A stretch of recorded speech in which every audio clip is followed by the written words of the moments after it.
네, 오늘은 믿어 맡기다라는 제목으로 본문의 말씀을 좀 살펴보겠습니다. 모범 사례라는 말이 있습니다. 다른 사람이나 집단이 본받아 배울 만한 사례를 뜻하는 단어가 모범 사례입니다. 그것은 모범으로서 우리 앞에 항상 있다는 뜻이겠죠. 성경을 읽어보면 이 모범적인 신앙의 모습을 자주 발견하게 되는데, 그래서 우리에게 던지는 메시지가 있다면 우리들도 이러한 모범을 따라서 바른 신앙을 이루어 가야 한다는 것을 성경 곳곳에서 발견하게 됩니다. 그러니까 한 믿음의 위인이 보이는 그 믿음의 본질이나 또 그 믿음의 위인이 갖고 있는 믿음의 내용이나 어떤 환경이나 상황에서도 어떻게 그 믿음을 나타내고 있는지, 그것을 우리가 배우는 믿음의 반응이나 이런 것들을 종합적으로 우리가 성경을 읽으면서 깨달아 갈 때 믿음의 본을 따라 걸어야겠다라고 하는 결론을 내리게 되는 것이죠. 특별히 오늘 본문이 그렇습니다. 고난 중에도 기뻐하며 평안을 누리는 바울과 실라의 신앙은 우리에게 모범적인 사례로 나타나 있습니다. 사실 깊이 생각해 보면 이 바울과 실라의 이 바른 신앙의 모습은 그들 스스로가 만들어낸 신앙의 모범은 아니었다라고 생각을 할 수가 있겠죠. 그들이 보이는 신앙의 모범은 우리 주님이 이 땅 가운데 나타내 보이신 주님의 모범을 따르는 것뿐이었습니다. 그들 역시 우리 주님을 따라 믿음을 세워가고 있었다는 뜻이 될 겁니다. 33년의 공생애 가운데 우리 예수님이 보여주신 인생의 길은 참으로 험난했고 좁았으며 수고스러웠습니다. 그럼에도 불구하고 차분히 하나님의 뜻을 이루어 가시는 예수님의 모습은 이 땅을 살아가는 성도들이 어떤 믿음으로 살아야 하는지를 분명하게 보여주는 모범이 되는 것이겠죠. 그런 모범을 따라 걸어가고 있는 바울과 실라의 신앙을 오늘 전체적으로 살펴보는 것입니다. 형통할 때에도 예수님을 따라가는 신자의 모습이어야 하고, 고난 중에도 예수님을 따라 살아가는 신자로 나타나야 한다는 것을 성경이 우리에게 요청하고 있습니다. 바울은 자기 생애 가운데 많은 고난을 만났다는 것을 전체적으로 종합하여 소개한 적이 있는데요. 고린도후서 11장 24절과 25절을 보면 큰 형벌을 3번 받았고 40에서 하나 감한매를 5번이나 받았다라고 자기 인생 가운데 받은 여러 가지 고난들을 종합하여 설명하는 내용이 기록되어 있습니다.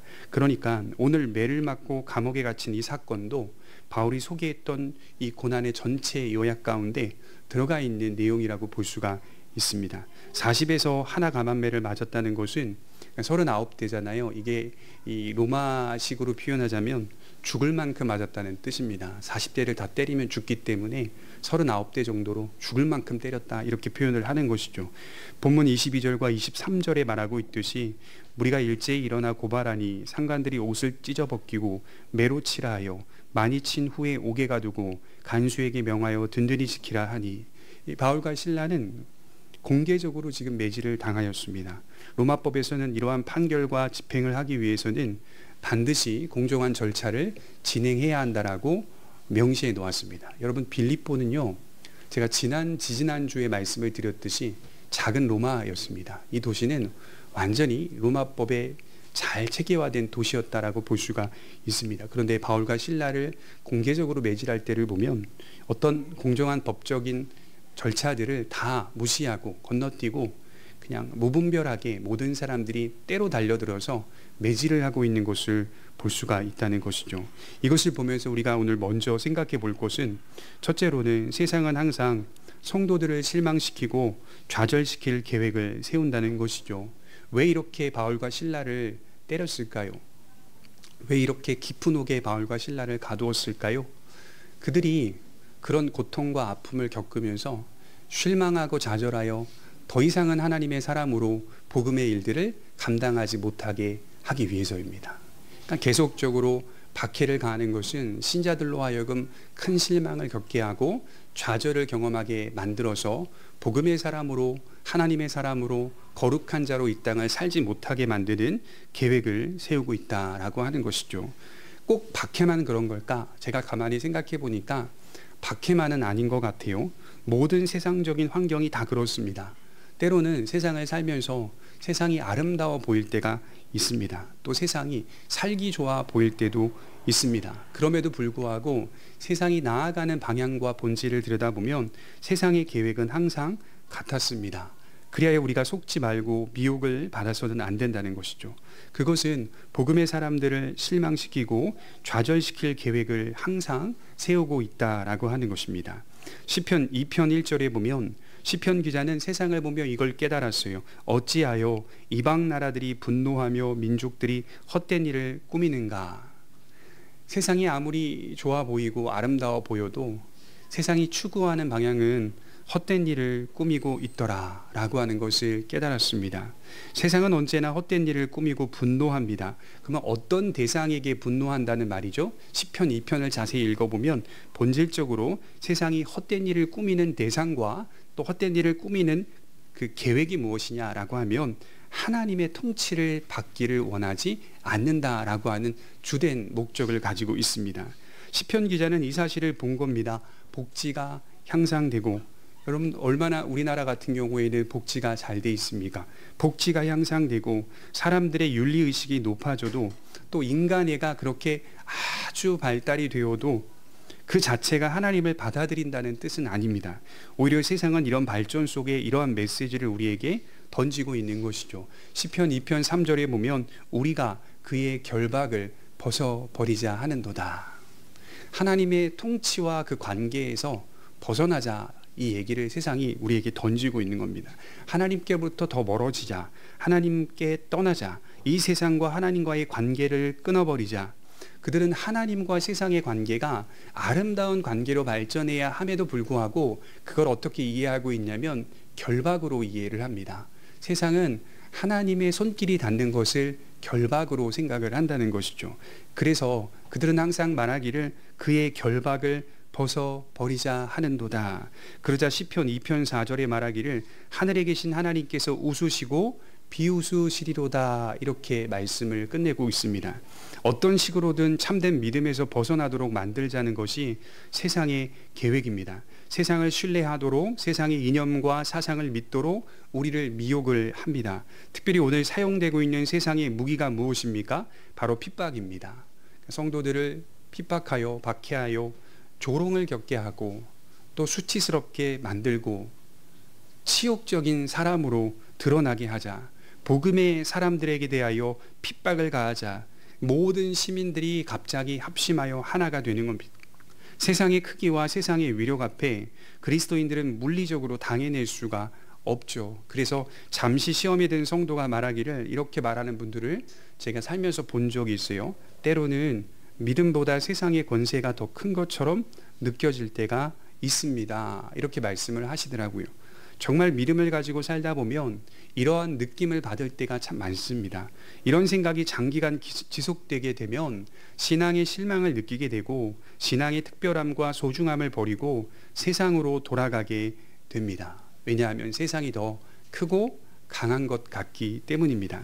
세상의 목적은 이것을 노리고 있습니다. 성도들을 실망케 하고 좌절케 하여 세상으로 돌아가게 만들자는 겁니다. 예수님은 이미 이런 말씀을 우리에게 주셨어요. 마태복음 5장 11절에 나로 말미암아 너희를 욕하고 박해하고 거짓으로 너희를 거슬러 모든 악한 말을 할 때에는 너희에게 복이 있나니 기뻐하고 즐거워하라. 하늘에 계신 하나님께서 너희에게 상을 베푸실 것이다. 너희 전에 있던 선지자들도 이같이 박해하였느니라. 모든 성도들이 살아내야 할 믿음의 길은 사도들처럼은 아니더라도 세상에서 환대받지 못합니다. 그러나 우리 주님 말씀하시기를 그런 길을 걷는 자에게 복이 있다 하셨고 그 사람은 복 있는 자요 나아가 기뻐하고 즐거워할 수 있는 건 하늘에서 우리의 상이 크다라고 하는 사실입니다. 또한 과거나 현재나 미래까지도 참된 믿음을 가진 모든 성도들이 이와 같이 똑같이 믿음의 길을 걷고 있다라고 하는 사실을 말씀하십니다. 우리는 오늘 바울과 실라의 모습을 똑똑히 보아야 합니다. 그리고 이 모습이 우리 신앙생활에도 나타날 수 있기를 바라고 소망해야 합니다. 우선 우리가 그래도 감사할 수 있는 것은 뭘까 생각을 해보니까 우리의 고난이 우리의 처지가 아무리 크고 어려워도 지금 바울과 실라만큼은 아니다라고 하는 사실에 감사할 수 있어야 합니다. 24절에 이렇게 많이 맞고 깊은 옥에 갇혀 나무로 만든 사슬에 두 발이 채워져서 춥고 어두운 곳에서 제대로 눕지도 앉지도 못하는 자세로 잠을 자야 하고 시간을 보내는 이 상황은 우리의 삶에 없다라고 하는 것이죠. 우리 춘향전 같은 데 보면요, 이제 춘향이가 감옥에 갇혀서 목에 수갑 같은 것들을 차고 있는 모습을 다 아실 겁니다. 그 이미지를. 그게 이제 한자로는 가라고 말하고 보통 부를 때는 칼이라고 말하는데요. 굉장히 사람을 불편하게 만들고 눕지도 못하게 만들고 제대로 앉지도 못하게 만드는 그 나무판 떼기. 그러니까 이제 중세 유럽에도 이와 비슷한 것이 있었어요. 나무 판자를 동그랗게 뚫어서 발 두 개를 끼워가지고 그 사이에 착고를 채워가지고요. 제대로 눕지도 못하고 앉지도 못하게 하여서 고통을 가하여서 잠도 못 자고 또 뭐 하여튼 굉장히 불편하게 만드는 그 고통 속에서 바울과 실라는 지금 깊은 감옥에서 슬픔을 경험하고 있는 겁니다. 특히 그 전날은 두들겨 맞았죠. 그러니까 맞으면 어떻습니까? 시간이 지나면 지날수록 욱신욱신거립니다. 엄청 아프지 않았겠어요? 그 고통 속에 있는 겁니다. 그래서 우리의 상황이 힘들고 어려워도 믿음을 지키기 위하여 수많은 고난을 당했던 우리의 선조들을 생각해 볼 때 우리는 처한 고난 앞에서 믿음을 버려서는 결코 안 됩니다. 성도들이 이 세상을 살면서 실망과 좌절을 경험하게 되면 대체로 제가 보니까 먼저 신앙에서 멀어지더라고요. 실망과 좌절 앞에서 제일 먼저 영향을 받는 것이 뭐냐면 신앙이더라는 겁니다. 그런데 흥미로운 게 또 있어요. 실망과 좌절만 그럴까? 이렇게 제가 묵상을 해보니까 어떤 일이 잘 풀려서 축복을 받았다고 말하는 성도가 있습니다. 그가 말하는 축복은 대체로 물질적인 것이었어요.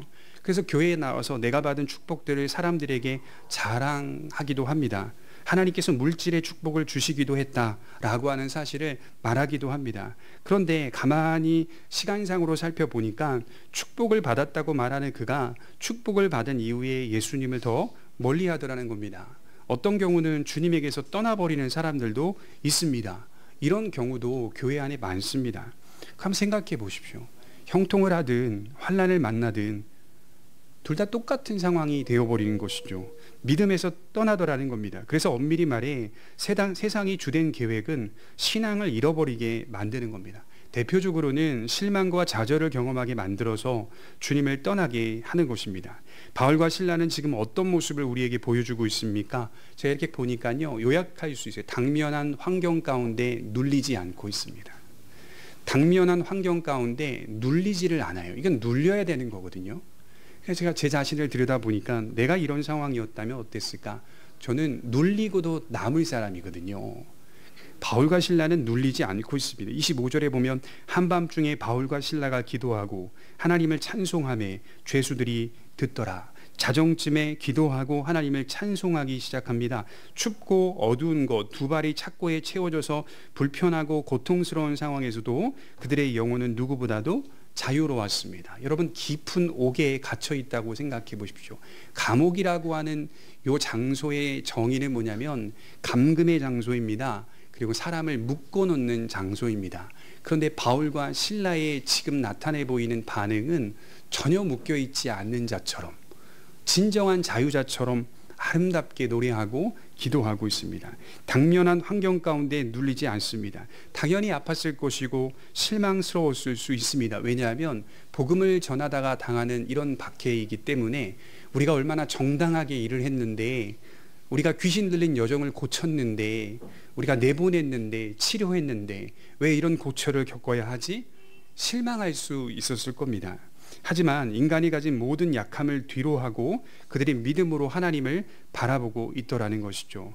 어떤 학자는 이런 자세에 대해서 정의하기를 뭐라고 말했냐면 믿어 맡기다라는 표현을 썼습니다. 그래서 오늘 말씀의 제목이 믿어 맡기다라는 내용이에요. 여러분, 믿어 맡기는 기도는 뭘까요? 조속히 이곳에서 풀려나게 하여 주시옵소서, 이렇게 기도한 게 아니었다는 거예요.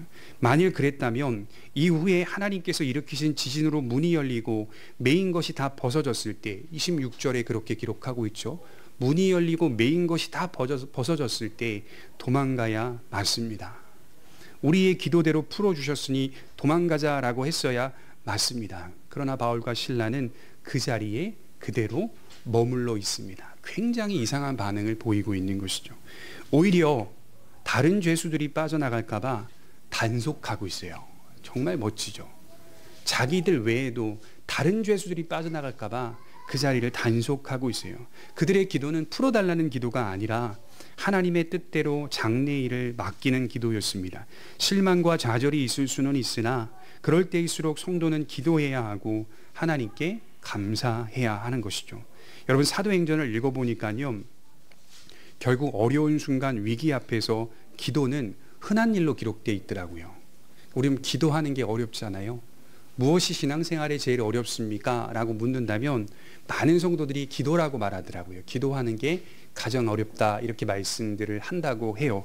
근데 사도행전을 읽어보면 어려운 순간 위기 앞에 기도하는 일은 가장 흔한 일로 기록되어 있습니다. 흔하다는 말은 모든 성도들이 어려운 순간에 항상 기도하더라는 거예요. 하나님께 내어 맡기는 자세를 보인다는 말입니다. 무엇보다도 우리들이 더 감사할 수 있는 것은 우리는 우리의 근심을 하나님께 구할 수 있다라고 하는 사실입니다. 제가 지금도 기억이 나는 그 모습이 있는데, 군대에서 생활을 할 때 유독 저희 중대에서 괴롭힘을 많이 받았던 한 병사가 있었어요. 저랑 같은 소대는 아니었는데 그때는 학대도 있었고 폭력도 어느 정도 눈 감아주던 때였습니다. 어찌나 많이 괴롭힘을 당하는지 제 속으로 왜 유독 저 친구한테만 저렇게 고통을 가할까? 잠도 못 자게 해요. 때리기도 해요. 모든 청소나 봉사들은 다 시키고요. 욕설은 얼마나 퍼붓는지 몰라요. 그래서 속으로 제가 말하기를 어떻게 견딜 수 있을까? 저러다 죽는 거 아닐까? 이런 고민들을 많이 하고 걱정을 많이 했습니다. 그런데 어느 날 일을 마치고 교회에 왔더니 거기에 그 병사가 풀이 죽은 모습으로 예배당에 앉아서 조용히 기도하는 겁니다. 꽤 긴 시간 동안 앉아서 기도하는 겁니다. 그리고 나가면서 대화를 나누었는데 그 병사가 말하기를 이렇게 힘들 때 와서 하나님께 이런 상황들을 놓고 기도할 수 있다는 것이 감사하다, 이 고백을 하는 겁니다. 여러분, 다른 사람들은 이렇게 못합니다. 여러분, 지금은 잘 제대해서 공무원 생활하고 있어요. 공무원으로 지금 누구보다도 하나님의 은혜 가운데 잘 살아가고 있어요. 믿음을 가진 사람만이 할 수가 있어요. 분명 믿음에서 이탈될 수 있는 상황입니다. 그런 상황이에요. 좌절할 수 있는 상황이에요. 고통은 끝나지 않아요. 군생활 끝날 때까지, 병장이 될 때까지 여전히 계속됩니다. 그러나 고통만큼이나 그의 믿음 역시 자라가고 있었다는 역설을 보게 되는 것이죠. 그리고 그 힘듦 속에서 저속한 노래가 아니라 찬송이 우러나오고 있었다는 말입니다. 바울과 실라가 기도하고 찬미했다는 것은 다른 죄수들이 듣도록 전도했다는 뜻이 아닙니다. 모르는 분들은요, 지금 이 사건 전도했다라고 말하는 분들이 있는데 이건 정말 무지한 겁니다. 막 소리내 기도하고 막 찬송하고 이게 전도한 내용입니까? 아닙니다. 전도했다는 뜻 아니에요. 그들의 영혼에서 우러나오는 기도와 찬미를 하였다는 말입니다. 누리고 있는 그들 안에 있는 평안과 기쁨이 밖으로 자연스럽게 표출이 된 겁니다. 그러자 함께 갇힌 다른 죄수들이 듣게 되었다라고 기록해 놓은 거예요. 세상은 어떻게 하면 그리스도인들에게 실망과 좌절을 안겨다 줄까 계획을 세웁니다. 그리하여 하나님을 원망하게 만들고 하나님께 불평하도록 만듭니다. 욥기를 읽어보십시오. 심지어 욥의 아내조차도 욥을 향하여 말하기를 하나님을 원망하고 죽으라, 이렇게 말했어요. 여러분, 아내가 그런 말을 던지면 남편은 억장이 무너지는 겁니다. 억장이 무너지는 거예요. 아내의 말 한마디가 큰 영향이 있기 때문이죠. 그럼에도 불구하고 욥은 거기 믿음의 자리에서 고난과 함께 머물러 있습니다. 욥기 1장 22절에 이 모든 일에 욥이 범죄하지 아니하고 하나님을 향하여 원망하지 아니하니라. 우리는 바울과 실라처럼 그때 그 어려운 순간에 그 위기 앞에 더 기도해야 맞습니다. 오히려 더 자세히 하나님께 간구해야 맞습니다. 더 회개해야 맞습니다. 하나님을 찾습니다. 그리고 내어 맡깁니다. 풀어주십시오. 그 기도가 아니라 내어 맡깁니다. 생명을 맡깁니다. 요한일서 5장 5절에 보시면 예수께서 하나님의 아들이심을 믿는 자가 아니면 세상을 이기는 자가 누구냐, 이 말씀 제가 참 좋아하는데, 인류 역사 가운데 승자가 있을까요? 인류 역사 속에 승자라고 말할 수 있는 사람은 단 한 사람도 없다라고 성경이 기록해 놓고 있어요. 세상은 우리에게 지속적으로 승자가 되라고 유혹합니다. 그러나 인류 역사 가운데 승자는 본래부터 없었습니다. 세상을 이길 자는 아무도 없다는 뜻입니다. 세상의 방식으로 사는 한, 세상을 믿고 숭배하는 한, 세상에서 이겼다고 말할 수 있는 사람은 아무도 없습니다. 그런데 유일하게도 예수님을 믿는 자만이 세상을 이기는 자라고 기록해 놓았어요. 여러분, 이 문장은요, 이건 되게 특이한 문장이에요. 예수께서 하나님의 아들이심을 믿는 자가 아니면 세상을 이기는 자가 누구냐? 세상을 이기려면요, 이길 수 있는 방식을 가르쳐 줘야 맞죠. 이렇게 살면 세상을 이겨. 아주 오래전에 우리 첫째가 어렸을 때 제주도에 간 적이 있었는데, 거기 갔더니 어떤 공원에서 엄마 아빠가 아주 큰 소리로 애들한테 뭘 가르치는데, 들어보니까 그렇게 살면 안 돼. 양육 강식이야. 강해야 돼. 그래야 너가 이길 수가 있어. 막 고래고래 화내면서 이상한 말씀들을 막 하고 계시더라고요. 제가 이렇게 들어보니까, 아, 세상 사람들은 다 저렇게 생각을 하고 있는 거구나. 성경은 그렇게 말하지 않아요. 세상을 어떻게 살아가야 이길 수 있다, 이런 말들이 1도 없습니다. 오히려 성경은 말하기를 예수님께서 하나님의 아들이심을 믿는 자가 세상을 이긴다. 되게 독특하죠, 표현이. 그분의 존재와 그분이 하신 구속의 사역을 믿으며 진리의 의미를 배우고 순종하며 살아가는 자만이 세상을 이길 수 있다라고 말씀을 합니다. 그래서 의인은 믿음으로 말미암아 살리라고 분명하게 말씀을 하였어요. 우리 모두는 이 약속을 붙잡고 믿으며 살아가고 있는 자임을 기억해야 하는 것이죠. 두 번째로 생각해 볼 수 있는 것은, 지진의 목적은 바울과 실라의 육체적인 구원이 아니라 간수의 영혼을 구원하는 것이었습니다. 우리 26절을 볼까요? 같이 읽겠습니다. 시작. 이에 갑자기 큰 지진이 나서 옥토가 움직이고 문이 곧 다 열리며 모든 사람의 메인 것이 다 벗어진지라. 지질학자들은 말하기를 마게도냐의 첫 성인 빌립보 지역은 지진이 꽤 흔했다라고 합니다. 고대 헬라 문화권에 사는 사람들은 지진이 일어나면, 당시 그리스 문화에 살던 사람들은 지진이 일어나게 되면 이것을 신현으로 믿었다고 해요. 신현이란 신이 자신을 나타내 보이셨다는 뜻입니다. 이게 지진이 났다 이렇게만 본 게 아니라 하나님께서 오셨다, 그러니까 신이 오셨다, 그들이 믿는 신이 오셨다라고 생각을 했다는 거예요. 분명한 사실은 오늘 지진의 현상은 자연 가운데 발생하는 그런 지진이 아니라 하나님께서 직접 일으키신 기적적인 지진이라고 말씀을 합니다. 왜냐하면 지진의 범위가 옥토로 한정이 돼 있고, 큰 지진으로 인하여 인명피해가 없으며 옥토의 문이 떨어져 나가고 채워져 있었던 사슬들이 풀려버립니다. 이 지진은 기적적인 사건이었다라고 밝히고 있어요. 그런데 이 지진의 목적이 단순히 바울과 실라의 풀려남이 아니었다는 사실로 이어지고 있습니다.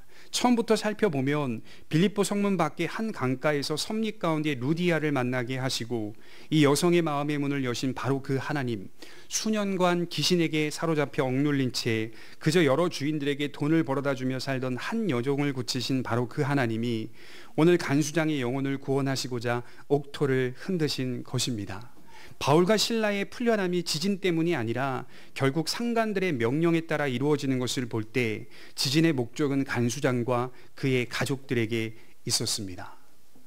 영혼을 구원하시기 위해 한 영혼을 찾아오시는 하나님의 방식이 독특하죠. 옥토를 움직이시는 이 방식이 독특하죠. 27절과 28절에 보면 간수가 자다가 깨어 옥문들이 열린 것을 보고 죄수들이 도망한 줄 생각하고 칼을 빼어 자결하려 하거늘. 큰 지진으로 인하여 잠이 깬 간수는 시선을 옥문으로 향합니다. 보아하니 옥문이 열린 거예요. 거리상으로 좀 떨어져 있었던 것 같아요. 구체적으로는 어떤 상황인지는 알 수 없으나 간수가 볼 때 죄수들은 이미 도망한 줄로 판단하고 있습니다. 그렇게 단정해버린 간수장은 탈옥에 대한 책임으로 자신이 사형당할 것을 미리 판단하게 됩니다. 실제로 로마법에 의하면 죄수들이 탈옥하게 되면 그 죄수들을 지키는 간수장들은 당장에 처형해 버렸다고 합니다. 이유 불문하고 바로 즉각적으로 사형을 시켜버렸다고 해요. 이 찰나의 순간에 드는 생각이, 어차피 나는 처형을 당할 것이니 명예롭게 스스로 책임을 지고 자결하자라고 판단을 한 겁니다. 칼을 뽑아 자결하려고 할 때 바울이 크게 소리질러 간수장의 행동을 만류하고 있어요. 28절에 크게 소리질러 이르되 내 몸을 상하게 하지 말라, 우리가 다 여기 있노라. 이게 크게 소리지르라는 말은 거리가 꽤 멀었다는 뜻입니다. 엄청 크게 소리를 질렀다는 거예요. 그리고 말하기를 상하게 하지 말라, 소리를 강력하게 지르면서 만류하고 있어요. 바울뿐 아니라 다른 모든 죄수들 역시 그 자리에 그대로 있었다라고 기록합니다. 학자들은 바울이 단속했을 것이라고 추측하는 것이죠. 어찌됐든 바울은 분명하게 외칩니다. 내 몸을 상하게 하지 말라. 말씀을 준비하면서 오늘 이 말씀을 깊이 묵상해 봤어요. 내 몸을 상하게 하지 말라. 이 말이 의미하는 바가 무엇일까? 당시의 고대 철학자들은요, 그들의 책에서 일반적으로 자살을 미워하고 허락하였다라고 합니다. 그래서 아리스토텔레스나 소크라테스나 플라톤 같은 사람들도요, 자살을 허락했습니다. 사람이 스스로 목숨을 끊는 일을 미워하고 허락했다고 해요. 인간은 스스로 그 명예를 지키기 위해 때로는 자살이라는 방법을 사용할 수 있다라고 가르쳤습니다. 여러분 17세기에 그 일본에서 16세기인가요? 그 에도막부 시대 때 보면 스스로 죽는 사람들이 그렇게 많았어요. 이 에도막부가 이 막사에 있는 장군의 그 통치를 받는 정치 체제를 말하는 시대이거든요. 그때 당시에 가장 많이 있었던 계급이 사무라이 계급이었거든요. 이 사무라이 영화 같은 데 보면요, 이 사무라이들이 항상 할복하는 게 계속 나옵니다. 장면에서 안 나오는 적이 없어요. 할복이 뭡니까? 자결하는 건데요, 스스로 죽는 일이 왜 발생하죠? 명예를 지키기 위해 스스로 목숨을 끊는다. 그 장면들을 보면요, 어떤 그 사무라이는 막 서로 할복을 한 명씩 하고 있는데 마지막에 있는 이 사무라이는요, 할까 말까 고민하다가 무서워가지고 칼 던지고 도망가 버리는 그런 장면들도 오래전 영화에서 본 적이 있습니다. 그렇게 자살들을 하면서 명예를 지킨다는 거예요. 자살을 명예로 여기고 있다는 뜻입니다. 오늘날에도 자신의 명예 때문에 스스로 목숨을 끊는 사람들이 굉장히 많습니다. 증가하고 있는 추세라고 해요. 이런 경우가 아니더라도 자살은 점점 계속적으로 증가하고 있습니다. 또한 이 시대가 자살을 미워하고 정당화하는 쪽으로 교묘하게 인식을 바꾸어가고 있습니다. 여러분 묻고 싶어요. 스스로 자신의 삶을 책임진다는 것이 과연 가능할까요? 자살은 결국 스스로가 책임지겠다는 극단적인 표현이라고 합니다. 어디에도 의존하지 말고 스스로 책임지라는 겁니다. 이것이 세상이 인간에게 던지는 메시지입니다. 하지만 우리 인간은 처음부터 그렇게 창조되지 않았습니다. 마태복음 4장에 보시면 예수님께서 당하신 광야 시험이 기록되어 있는데 40일 동안 사탄에게 시험을 당하시는데 세 가지 방법으로 시험을 합니다. 참된 인간이 인생 가운데 겪게 되는 시험을 보게 되는 것이죠. 그런데 이 세 가지 시험 모두 사실은 본질상 하나의 메시지를 던지고 있습니다. 무슨 뜻이냐면 모두 다 자기를 믿으며 살라고 시험하는 겁니다. 너를 믿으라, 너 자신을 믿으라. 이게 세 가지 시험 속에 나타나는 하나의 메시지입니다. 심지어 네가 가진 믿음조차도 은혜가 아닌 자기 자신의 능력으로 믿음을 가지라는 겁니다. 누구도 의지하지 말고 교회 다녀, 이렇게 말하는 거예요. 그래서 자주 사탄이 표현하는 모습을 보면 이런 표현이 눈에 띕니다. 네가 만일 하나님의 아들이거든, 네가 만일 하나님의 아들이거든. 이런 표현 속에 사탄은 무엇을 노렸냐면 하나님을 의지하지 말라는 겁니다. 믿음이 아니라 스스로 책임지는 인생을 살라는 겁니다. 믿음을 가지고 시험을 걸었으나 우리 주님은 사탄의 시험 앞에 원하는 대로 반응하지 않았어요. 그리고 하나님을 믿으며 의지할 뿐이라고 대답하셨습니다. 여러분 이 세 가지 사탄의 시험 앞에 예수님이 사탄의 말대로 반응한 횟수가 있을까요? 시도했던 일이 있을까요? 아무것도 시도하지 않습니다. 듣기만 하십니다. 그리고 예수님이 세 가지 대답을 하시죠. 첫 번째 대답은 하나님의 모든 말씀으로 사느니라. 두 번째 대답은 주 너의 하나님을 시험하지 말라. 세 번째 대답은 주 너의 하나님께 경배하고 다만 그를 섬기라. 시도하지 않고 이렇게 대답하시면 사탄을 물리치십니다. 이건 다 인간은 스스로 책임지는 존재가 아니라 하나님을 믿고 신뢰하며 사는 존재라고 말씀하는 것입니다. 높은 곳에 올라가셔서 스스로 뛰어내리지 않으셨습니다. 지금 간수장의 이 행동은 모든 인간이 살아가는 삶의 방식을 나타내고 있는 겁니다. 세상은 스스로 책임지는 인생이 아름답다라고 가르칩니다. 그러나 그렇지 않아요. 인생은 스스로 책임지는 게 아니라 하나님께 내어 맡기며 살 뿐입니다. 정말 아름다운 인생은 장래일을 내어 맡기며 사는 인생입니다.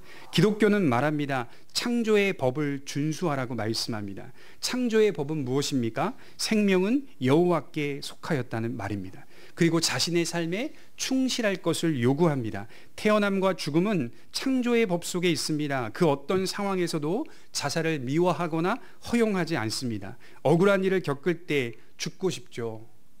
억울함 속에 수치를 당할 때 당연히 죽고 싶죠.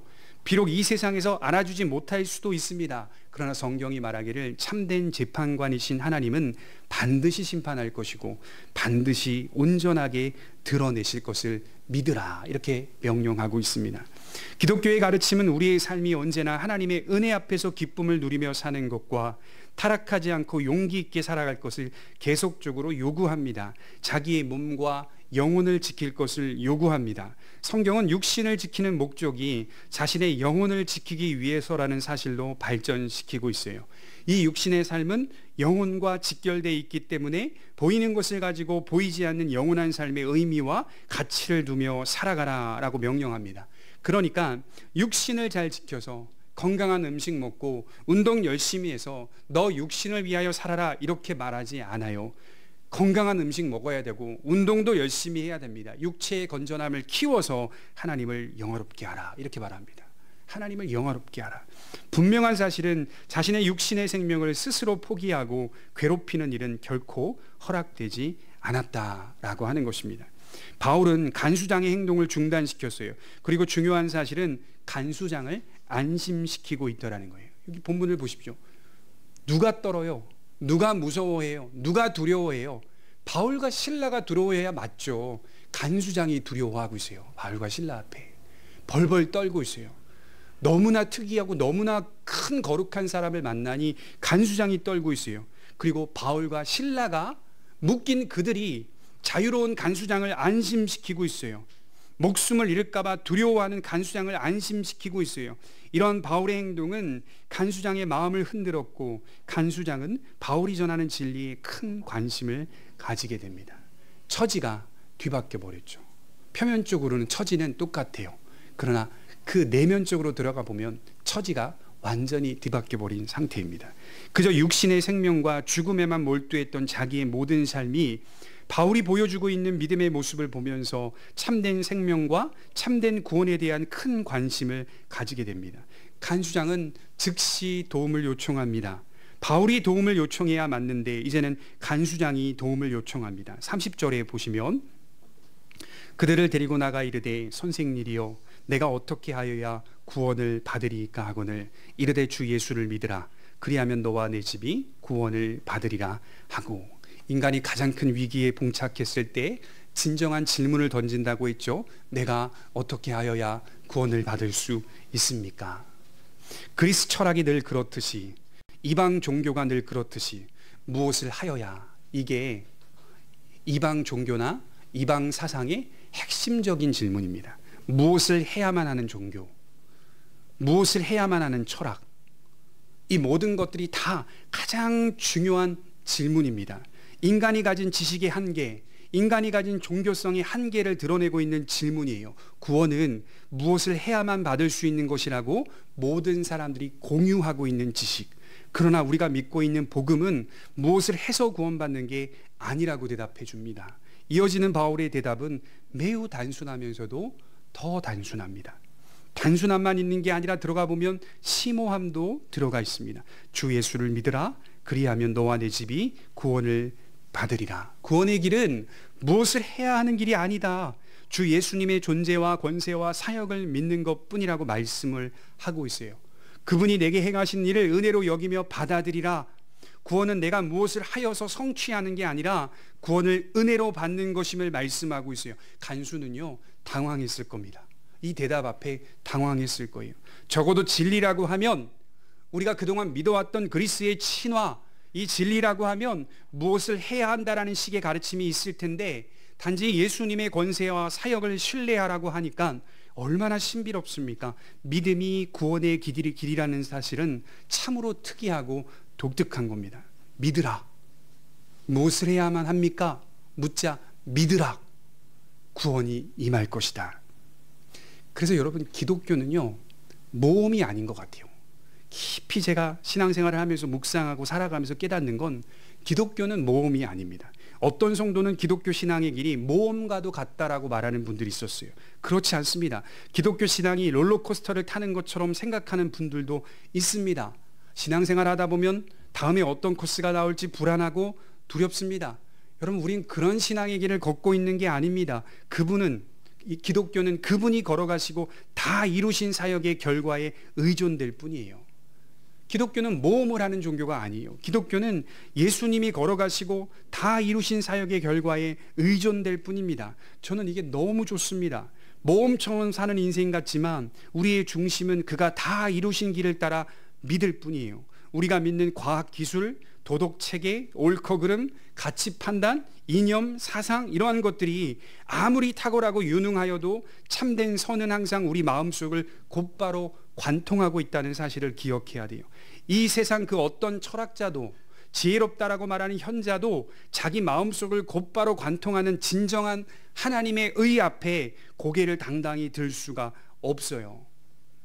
그렇게 인기가 많은 그 강사도 정말 멋지고 아름다운 문구들을 화려한 언변으로 쏟아내어도 그 마음을 관통하고 있는 하나님의 의 앞에 돌아서서 집에와 잠을 잘 때 보면 공허함이 밀려오고 심장이 요동치고 죄의식에 눌려 있을 수밖에 없습니다. 참된 선이신 하나님이 그 마음을 관통하고 있기 때문이죠. 이런 질문을 해봅니다. 서로 상대방의 생각을 볼 수 있는 능력이 있다면 어떨까요? 지금 계신 저와 여러분들이 서로 상대방의 생각을 볼 수 있는 능력이 있다면 어떨까요? 우리의 사랑도 우리의 우정도 순식간에 깨질 겁니다. 그 어떤 관계도 지속되지 못합니다. 그것이 부모와 자녀의 관계라 하여도 지속되지 못합니다. 오늘과 내일 자신을 한번 시험해 보십시오. 나와 함께 시간을 보내는 사람을 머릿속으로 떠올리고서 생각나는 대로 글을 한번 써보십시오. 내 결혼 생활은 끝장날 것이고 내 가족 관계의 관계도 끝장날 것이며 내 아이들은 좌절할 것입니다. 우리의 마음을 하나님께서 관통하고 계십니다. 그러니 무엇을 하여야 구원을 얻을 수 있습니까? 라고 하는 이 질문은 말이 안 되는 겁니다. 인간이 무엇을 하여야 구원을 얻을 수 있습니까? 이 질문이 나올 수가 없습니다. 우리로서는 안 됩니다. 내가 하는 일로도 안 됩니다. 주께서 걸어가신 구원과 참된 인생의 길을 믿음으로 은혜로 받아들이는 것뿐입니다. 그리고 간수장은 바울과 실라를 집으로 초대하여 32절에 몇 마디 말로 요약된 복음이 아니라 참된 진리를 듣게 됩니다. 그리고 전 가족은 세례를 받습니다. 바울과 실라의 상처를 씻겨줍니다. 자신들은 세례로 죄를 씻김 받습니다. 하나님을 믿음으로 온 가정이 크게 기뻐하였다라고 기록해 놓았습니다. 그래서 예수님을 믿는다는 것은요, 여기서 주어지는 기쁨을 맛보는 겁니다. 믿음은 예수님을 말합니다. 믿음은 믿음 자체를 말하지 않고 믿음은 예수님을 말하는 겁니다.